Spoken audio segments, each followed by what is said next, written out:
Read On is a 48-month European project which is being delivered through 7 partner organisations across 6 EU countries: Ireland, Italy, Norway, Portugal, Spain and the United Kingdom. Activities include reading programmes, creative writing, interviewing, literature and cultural identity, graphic novels, illustration, training for professionals, audience development and multimedia. The project commenced in June of 2017. The Irish component of the project will be delivered by West Cork Music, and training for this activity was provided by Graffiti Theatre. Read On is undertaken to support the Creative Europe programme of the European Union and the Arts Council. Due to COVID-19, this has been moved online. Lovely. Thank you, Grace, for introducing the project. Welcome, Kelly. How are you? I'm grand. Thanks for having me. It's lovely to see you all. Thank you for joining us. My name is Julie and I'm Creative Learning Co-ordinator for Graffiti Theatre Company.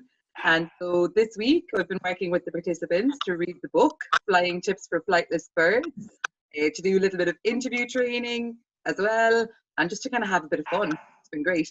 And we've been working alongside Cethan. Hey, I'm Cethan. This is not my book, it's Kelly. I'm a local YA writer who wrote Tuesdays Are Just As Bad. I was interviewed by Read On last year, and I am happy this year to help help the team interview authors. So I'll leave it to them. Lovely. Thanks, Cethan. And so, Kelly, today Sarah and Aoife are going to take the interview. So they'll kind of proceed with that now, and then afterwards we'll kind of open them up to the rest of us for a chat. Hi, Kelly. So it's so lovely to meet you, and thanks for being here despite all the madness that's going on. Thanks for having me. So to kick things off, we would love it if you don't mind. Would you be able to read an excerpt from your book? Yeah, I'd love to. So I have one here that's really short, and it's about Finch and Birdie's Trapeze Act. So as you know, Finch and Birdie are a trapeze act, and they are in a long family line of trapeze twins. They're great. And her twin were also a trapeze act. And so this one's about Finch and Birdie. We've only ever tried one trick without a safety net. It was last winter, and Dad had decided the net was looking tired. So he ordered a new one, and we took the old one down the night before it was due to arrive. Birdie and I were in the warehouse alone, tidying up after the Tuesday acrobats, when I noticed her standing under the trapeze and looking up, chewing her lip. The Franconi twins did everything without a net, she said as I came to stand beside her. Yeah, and look what happened to them. We don't know what happened. It might not have been an accident at all. It might have been deliberate.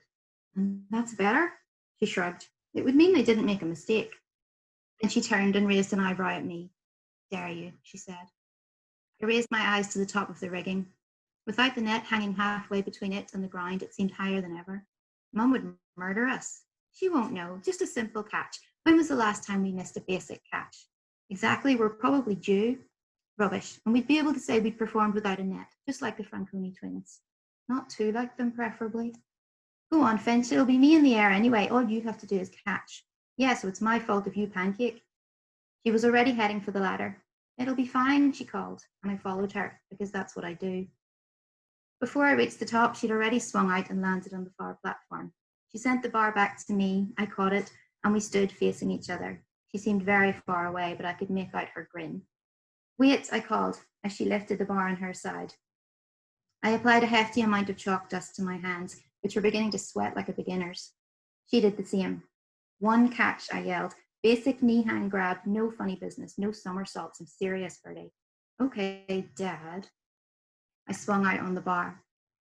I don't look down when I'm up in the trapeze, there's no need, but I couldn't help noticing that something was missing from my peripheral vision as I flipped over to hook my knees around the bar. That blurred expanse of white hovering below us was gone, and the concrete floor looked grey and hard and very, very far away. All at once I realised how big a psychological effect the net has. It keeps you calm. It doesn't just stop you from hitting the ground, it stops you from falling in the first place, because you're not worried, you're not sweating, you're not thinking about the distance beneath you. You perform flawlessly, and you think you don't need a net. You don't need it because it's there. Birdie was swinging faster and faster, hanging by her knees, and we were starting to synchronize. If I had a penny for every time we've done this catch, I'd be loaded, but suddenly it felt like the very first time. My arms felt weak, my hands like boneless dough. I started to second guess the position of my knees, which way my palms should face. I wanted to call it all off, but Birdie was hurtling towards me, stretching out her hands, and this was the one.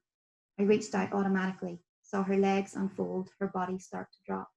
As she left the bar, there was a huge bang as every light in the warehouse went out and we were plunged into darkness. I had a split second to find her.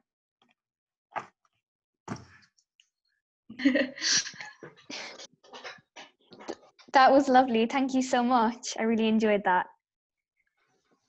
So I guess our first question to you would be, did you always know you wanted to write? Yes, I think I did. Because I always love stories. And I think when I was about 6, I told my parents that I wanted to be a writer. And they kind of sucked through their teeth and were like, that's a bad idea. Writers don't make any money. You don't want to do that. And like I was 6. All I meant was I wanted to write stories. I hadn't kind of associated it with money or careers, you know, and I was thinking, what are you talking about? And I think that's a bit sad, actually, that if you have an interest in anything, like even as a tiny child, people's first reaction is like, you know, well, can you make a career out of this? Are you going to make money out of this? And if it's not going to make money, then what's the point in doing it? Which is not the point at all. And I think I realized quite young that people were going to react like that. And it's why I completely shut up about wanting to be a writer. I never told anybody after that I wrote, because I didn't want them to pity me, because I thought if I told them I liked writing, they were going to look at me and think, oh, you know, she wants to be J.K. Rowling, that's so pathetic, and just like laugh at me. And it wasn't about that at all, but like admitting that you like to write was like admitting to these, you know, grand career ambitions, which it was not what it was about at all. And I think it's quite sad that we sort of teach even young kids to think that way about their interests and their hobbies. Because let me tell you, if you like writing, you do not have to be published to enjoy writing, and you do not have to make money from it.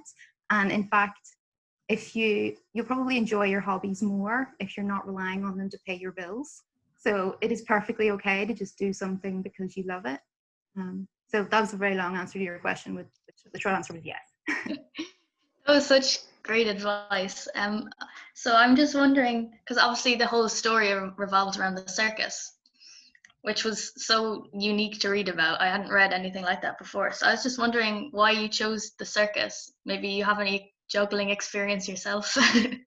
I was given juggling balls when I was 16, and I still have them, and I'm not very good at it. Yeah, no, I love the circus. I've never been in one, but I always love watching them. We went to Las Vegas when I was a tiny kid, and we stayed in a hotel called Circus, and this place had a 24-hour circus going on in the middle of the hotel, like all day and all night, which is completely bizarre. Las Vegas is very strange. But as a kid, you know, I thought that was amazing, and the trapeze artists I just loved, so I think that stayed with me. And I just like, there's something about like the ethos of circuses, you know, because they're traditionally these places that welcome outsiders, people who don't fit in anywhere else. This is why people run away to join the circus, because they will welcome you when nobody else will, and they're not judgmental, and I really like that about them. So it seemed like a really good atmosphere to put a story in. Yeah, thank you so much.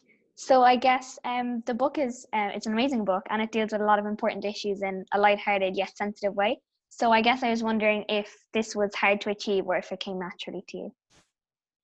I think I would have found it difficult to do it any other way, because I feel like that's just real life. Like everybody has, you know, big issues that they're carrying around with them, but we don't walk around, you know, being, you know, really kind of deep and introspective 24/7. You know, we make jokes and we have banter and we get on with our lives, because if you didn't, you'd go mad. And that's maybe all a defense mechanism and a way of dealing with it, but that's just what we do. So I felt like if I had a character who was just really sad all the time, you know, it wouldn't feel realistic.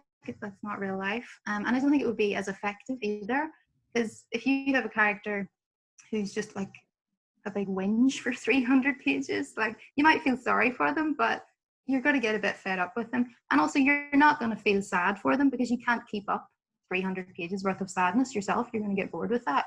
Whereas if you have a character who's quite kind of upbeat and lighthearted, and then something bad happens to them and just floors them, then your reader's really going to feel that because of the contrast. And then if they pick themselves up and make a joke, like pretending they're okay, then that will just break your heart. So I think it's a much more effective way of getting your reader to feel something for your character than just have them be sad all the time. So the book covers a huge range of themes, which was something I really noticed as I was reading it. But a main one really is family, and the Franconis are such a tight-knit bunch. Is that something that you wanted to emphasize, or is that something that you have experience of yourself? I don't know that I was consciously thinking about it while I was writing it, but I do come from quite a close family. But family really interests me. I think that family and schools are brilliant environments for stories because you get no choice in either of them.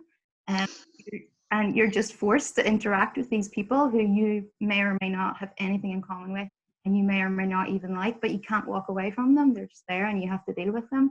So I think there's limitless material for stories in families and schools.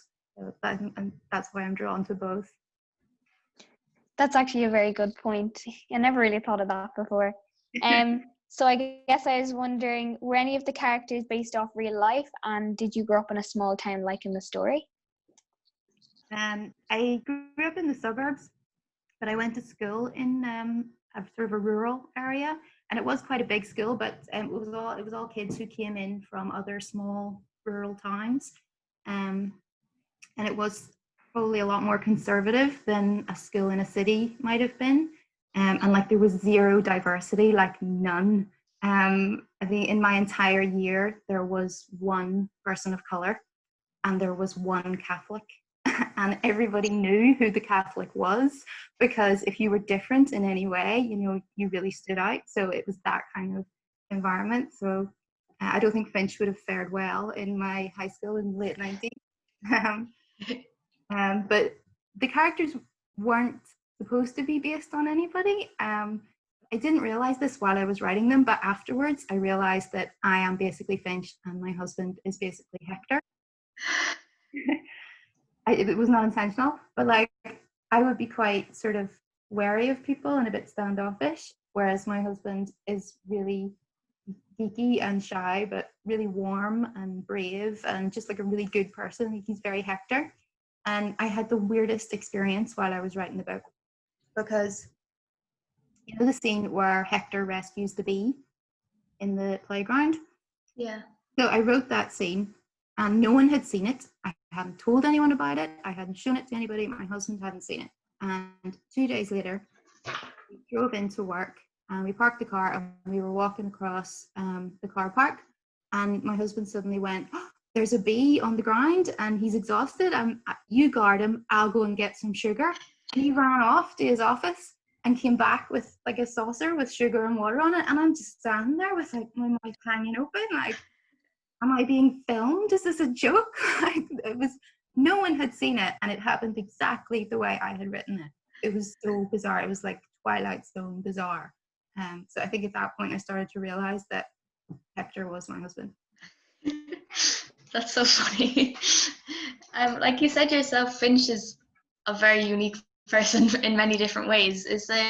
Is like promoting individuality something that you think is important when writing young adult or children's novels? Yeah, I do.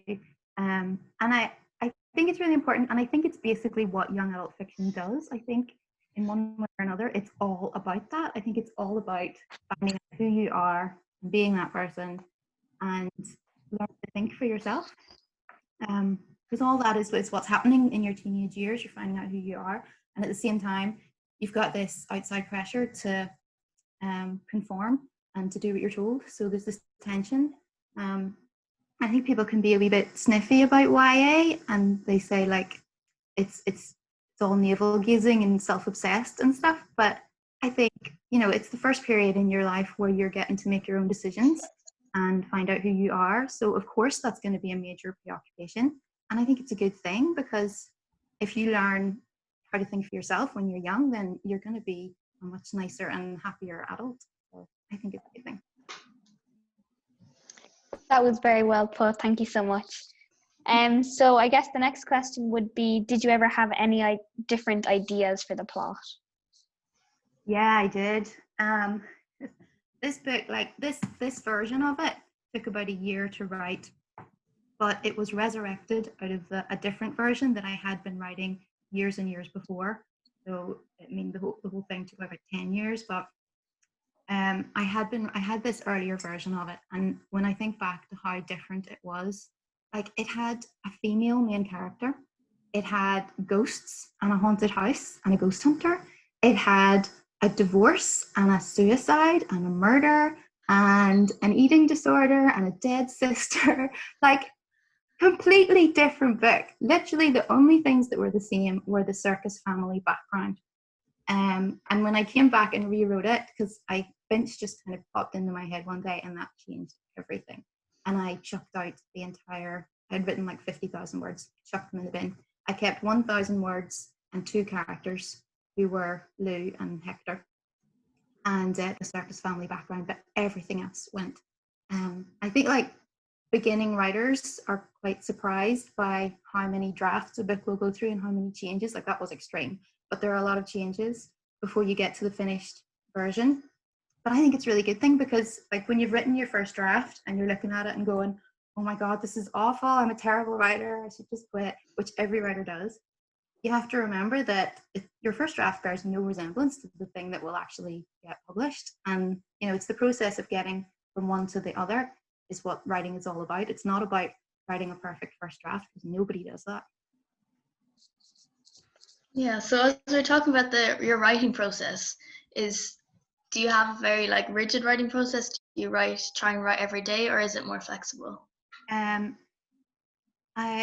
write every day. I don't. But I like to write during the day. I can't write at night. Like, it gets to about 6 o'clock and I'm just a zombie. I can't do anything in the evening. And I write in the garden. I sit in my garden and write. If it rains, I put the parasol up and sit under there like a little cat under a tree. And it's in the winter, I have hot water bottles strapped to me. I just can't concentrate inside. And I like to have whole days kind of blocked off to write. Because if I get up in the morning and I know I'm going to have to leave the house at some point, then my brain just decides, no, today's a write-off. So I try, if I can, to block off a whole day. But it's not always possible, and if life gets busy, you have to be disciplined enough to just sit down and do it when you can. Yeah, that's really interesting. So again, I suppose on the writing process and writing this book, did you have to do a lot of research when you were writing it? The research is quite fun because it was all about circuses, or mostly about circuses. So it was all like reading about circus history and Victorian freak shows and watching circus performers on YouTube and calling it work. That was all pretty good.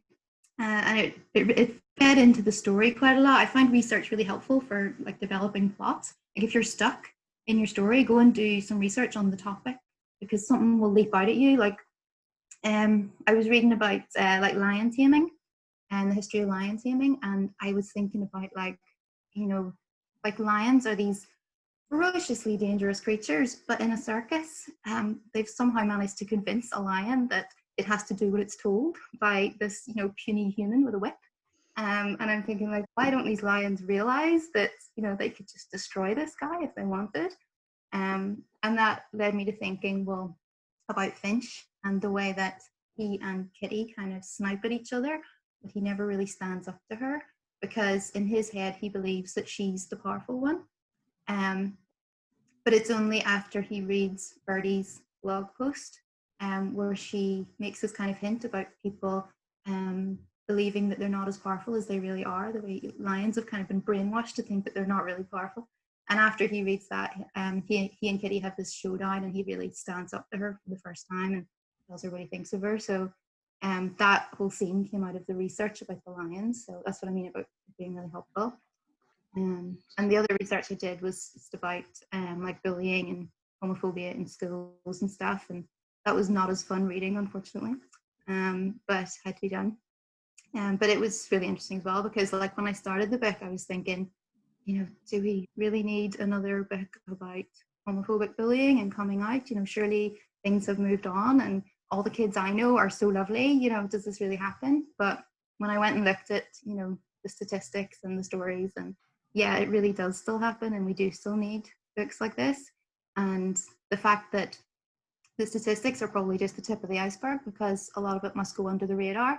I mean, just by the nature of it, I think the kids who are the most vulnerable are the kids who are easy targets, because they can't go and talk to an adult about this because maybe they're afraid of being outed, or they're ashamed that it's happening to them, or whatever. But you know, there must be so much more to it than just what the statistics report. So so doing that research kind of encouraged me to keep writing the book. Yeah, I think that really shone through when you're writing. It felt really realistic when you were reading it. Thank you. I'd love if we could talk about the title of the book, Flying Tips for Flightless Birds. So it's very poetic, but it's such a like fun play on words as well. Did you come up with that early on, or? I did, yeah, and I can't even remember coming up with it, so it was just there. But I really like the title, because I think it just sums up like this idea of doing the impossible, or doing something out of your comfort zone, or something that no one thought you could ever do. And I think that's what Finch and Hector spend the whole book doing, is just doing things that they never thought they could. And that's the kind of character that I really like. I don't really like writing characters who are naturally brilliant at everything. I like the characters who are a bit rubbish, but who persevere and find their own weird way to succeed. So I thought the title kind of summed that up. Yeah, I really enjoyed how, you know, Hector, when he was learning all the circus skills, it was really like funny, and I really enjoyed how he kind of kept going and was very dedicated. I love that. So I guess the next question, I was wondering why you chose to narrate Birdie through blog or indirect speech, and why did you base the novel on Finch's perspective? Well, the blog was partly to give Birdie a voice in the story, and partly as a way to give all that information about circuses without having just like a massive info dump. So it was structurally quite useful. But the main reason that she uses it is that she's trying to, the blog posts are supposed to be about circus history, but she's really using them as like a sneaky way to say some things to Finch that he doesn't want to hear, and she's too afraid to say to him, about her feelings about the circus and her role in it. So she's kind of doing that. And I blog myself all the time, and I think it's an interesting phenomenon of the internet, that even though it's so public, it can feel easier to say something online than to say something to someone's face. Like, it feels a bit more anonymous, even though it's completely not. So I think she finds it easier to do it that way. But the rest of the book is Finch's, because he is the main character to me. He always was, and his behavior is really dictated by his perception of everybody else, rightly or wrongly. So I wanted the reader to be in his head and to, you know, find out what was going on with everyone else at the same rate that he does. But you can also see, I think, the times where he's kind of lying to himself or deluding himself. But I wanted the reader to be with him. Yeah, I really enjoyed reading parts of Finch that he didn't really know about himself. You just wanted to like say it to him to his face. So this is your first novel, and obviously, like you were saying, it seems like it was a long process. How did it feel to have your book published and to have people read it? Very scary. I was very private about my writing, and I hadn't let anybody see it. So, you know, the idea of that was terrifying. But it went really well, and people are really kind. And, you know, a good tip is that people will only say nice things to your face, and they will generally only tag you in good reviews, not bad ones. So if you just refuse to look at Goodreads and Amazon reviews, then you can go through life believing that everybody loves your book. So I recommend just doing that. Yeah, I really enjoyed your book for one anyway, and congrats on all the awards you've won with it. It's pretty phenomenal. Thank you. So I just wanted to know, do you ever get writer's block? And if you do, how do you deal with it? Yes, I get it all the time. And I deal with it by having 3 or 4 novels on the go at once. I always have several on the go. So when I get stuck with one, I just move over and I tinker with the other one for a while. So I'm always abandoning things and then coming back to them months later, which is why it takes me forever to get to the end of something.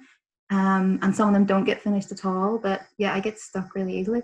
But I think if you are having writer's block, you know, don't wreck yourself pushing it. You know, I think there's definitely something to be said for, you know, if you're not in the mood, make yourself sit down and have a go anyway, because sometimes that's when you get your best ideas. And you're like, if I hadn't sat down here, I would never have had that idea. So definitely try. But if you've tried and it's just not working, then, you know, don't wreck yourself over it. Go and do something else and do something creative. Because like you have this creative well, and it's what you draw on to produce your writing. And if all you do is draw on the well and you never put anything in, then there'll be nothing left. You know, you have to have a life to have something to write about. So go and, you know, read books, watch films, go to museums, go to galleries, do creative things to make, you know, to fill that creative well so that you have something to draw on later. That's all part of the work. Don't feel guilty about it. I used to feel guilty about going and doing fun stuff. They're like, no, this is part of your work. But I tell myself anyway. Is there any, could we expect maybe a sequel or maybe a novel from another character's perspective in the future? I haven't thought seriously about doing a sequel.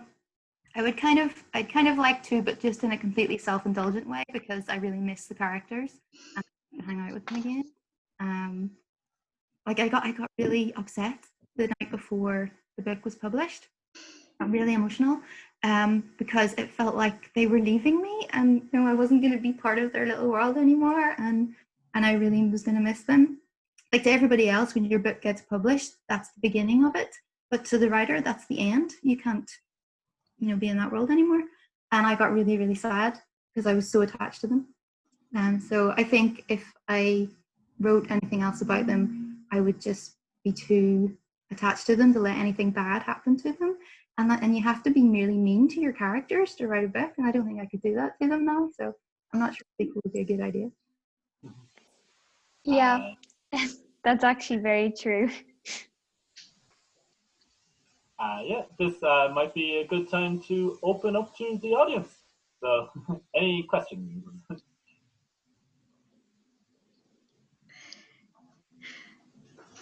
Oh, there's me.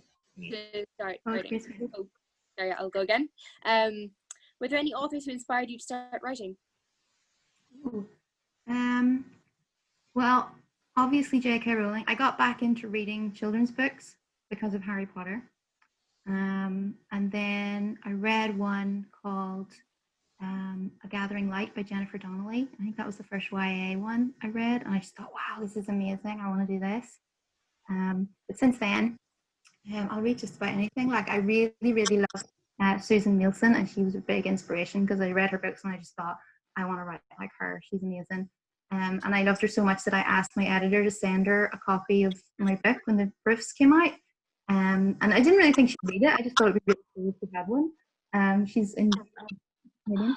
And so they sent her one, and she did read it, and she gave me a quote to put on the back. And I was like, so good. I was so pleased. And I love David Levithan, who else? Patrick Kenny, Cethan Leahy, of course. Mal Pete, Gina Dawson, Sarah Crossan, Brian Conahan, Charlie Ann McMillan. I just finished Deep Light by Frances Harding, and I thought it was amazing. Have you read any of that?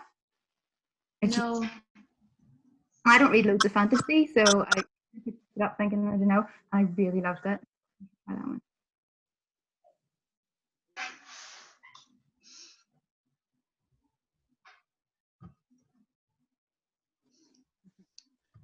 Any other questions, guys? You write from like a twin's perspective, so are you a twin yourself, or do you just know people, or what inspired the twins in the story? They're not based on real people, and I'm not a twin myself, but I find twins really interesting because I think like Finch and Birdie, they're not just brother and sister, they're twins, and they're a double act, so their lives like completely revolve around each other.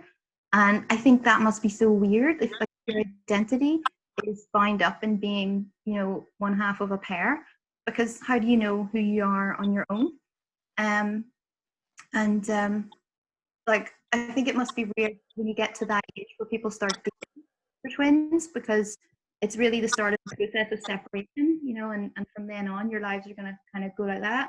And that's what all this is for Finch and Birdie. Like, it's the beginning of that, and Finch is starting to learn who he is without her and what he can be by himself. So I think it must be really interesting to be explained. That's really interesting. I'd actually love to know what your best piece of advice would be for aspiring authors, I guess. Ooh, something I say all the time is be brave, not perfect. I think people get really hung up on producing a perfect, you know, perfect first draft or a perfect story, and they think that that's what writers do, and it's really and honestly, the more you hang out with writers and artists and creative people, the more you realize that A, everybody's first draft is rubbish, and B, the people who end up getting published are not necessarily the people who everyone thought were the best writers. I mean, they're all very talented, but it's the people, the thing that makes the difference is it's the people who will sit down in front of a computer for 2 years and are the people who get published. It's not the person who could create the most beautiful paragraph, because a beautiful paragraph is lovely, but it will not get you published. 2 years in front of a computer, blood, sweat and tears, just might. So that's what makes the difference. So don't get hung up on perfect first draft.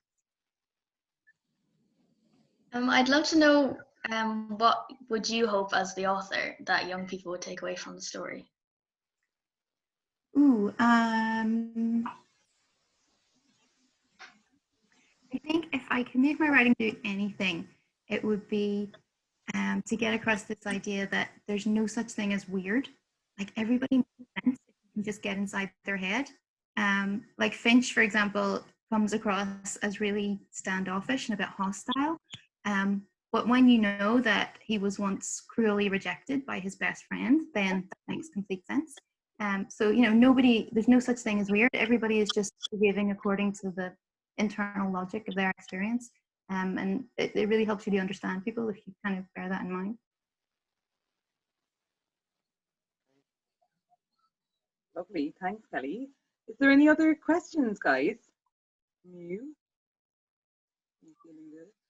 I'm just wondering, I suppose, if like what you're working on now, or if you can tell us a little bit about what's coming up, if there is something coming up.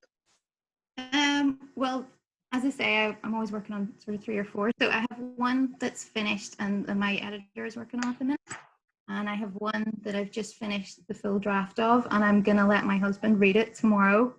And he's the first person to see it, so I'm like really nervous. And I have a couple of others that I've just sort of halfway through or just started. But I never tell people what they're beforehand. A, because I'm a bit superstitious, and B, because I know that they can change so much by the time they're finished. So I kind of don't want to make any claims for them. Sure. Well, we'll be keeping an eye out anyway, Kelly. We really enjoyed Flying Tips for Flightless Birds, so thanks a million. And hopefully you might read something again in the future and maybe speak to you again in the future. It would be lovely. Lovely. Thank you so much for having me, and your questions were brilliant, and you're all fantastic interviewers. Well done. Thank you. Thank you so much.